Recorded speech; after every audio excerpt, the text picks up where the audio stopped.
კანონპროექტი სახელმწიფო ენის შესახებ ჯერ კიდევ მუშავდება, მაგრამ დიდი აჟიოტაჟის გამოწვევა უკვე მოასწრო. აზრთა სხვადასხვაობას გავრცელებული ინფორმაცია იწვევს, რომელიც ხშირად გადამოწმებელი და შესაბამისად არაზუსტია. კანონში ცვლილება მიზნად ქართული ენის სახელმწიფო სტატუსის განმტკიცებას ისახავს. მისი ძალაში შესვლის შემთხვევაში საქართველოს მოქალაქეები და ორგანიზაციები ვალდებულნი იქნებიან საჯარო საქმიანობისას გაითვალისწინონ ენის ის სტანდარტები, რომლებსაც სპეციალური კომისია დაადგენს. აქ არის გათვალისწინებულია ორი უწყება. ერთი არის სახელმწიფო ენის სახელმწიფო კომისია, რომელიც დაადგენს ცალკეულ ნორმებს, ტერმინოლოგიას და ასე შემდეგ და დაბეჭდავს, რომ გავრცელდეს ეს ფართოდ. მეორე იქნება სახელმწიფო ენის პალატა, მცირერიცხოვანი მოქნილი კოლექტივი, რომელიც სახელმწიფო ენის ფუნქციონირების სფეროებს გააკონტროლებს და მიიღებს სანქციებს თუ ეს აუცილებელი იქნება.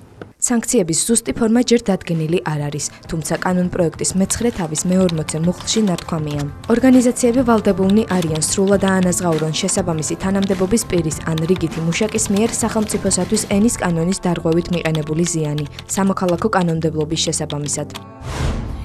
ამასთან დაკავშირებით გავრცელდა ინფორმაცია, რომ ჟურნალისტები და საჯარო პირები ეთერში საუბრისას დაშვებული შეცდომის გამო 1000-დან 5000 ლარამდე დაჯარიმდებიან, თუმცა კანონპროექტის ავტორები ამ ფაქტს უარყოფენ.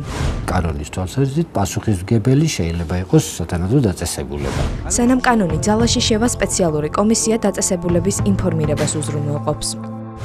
ჩვენ გვაქვს საშუალება და გვექნება მომავალშიც ასევე უფლება, რომ კონკრეტული მითითებები მივცეთ მაუწყებლობებს, შეიძლება კონკრეტული ჟურნალისტების მისამართითაც, რომ გამოვასწორონ ესა და ეს.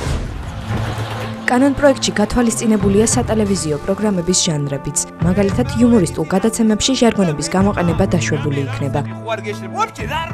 თუმცა დარღვევად ჩაითვლება თუ გადაცემის სათაური მხოლოდ ლათინური ასოებით დაიწერება. ანალოგიურად დაუშვებელი იქნება დაწესებულების სახელწოდების და რეკლამირებისას პროდუქტის სახელის ლათინური შრიფტით დაწერა. აქ არის წესი დადგენილი, რომ სადაც ეს წარწერა არსებობს, სახელმწიფო ენა, ენოვანი წარწერა უნდა იყოს წინ, ანუ ან მარცხნივ, ან ზემოთ. მისი ზომები არ უნდა იყოს ნაკლები უცხოენოვან წარწერაზე და ყველა იმ შემთხვევაში, როდესაც უცხოენოვანია გამოყენებული, აუცილებელია სახელმწიფო ენოვანის გამოყენება. ენათმეცნიერებმა ყურადღება სხვადასხვა ქვეყნიდან შემოსულ სიტყვებზეც გაამახვილეს. კანონში იგულისხმება ის, რომ კომისია, რომელიც იმუშავებს, ცალკეულ ტერმინებს შეარჩევს სწორედ ამ თვალსაზრისით, რომ თუ ქართული შეიძლება ქართული იყოს, თუ არა და უცხოურს არ ვერიდებს. დამტკიცების შემთხვევაში კანონი ძალაში 2014 წლის 1 იანვრიდან შევა და ქართულ სალიტერატურო ენას ბარბარიზმების, კალკისა და დაუმკვიდრებელი უცხოური სიტყვებისგან დაიცავს. ინიციატივას ბევრი მომხრე და მოწინააღმდეგე ჰყავს.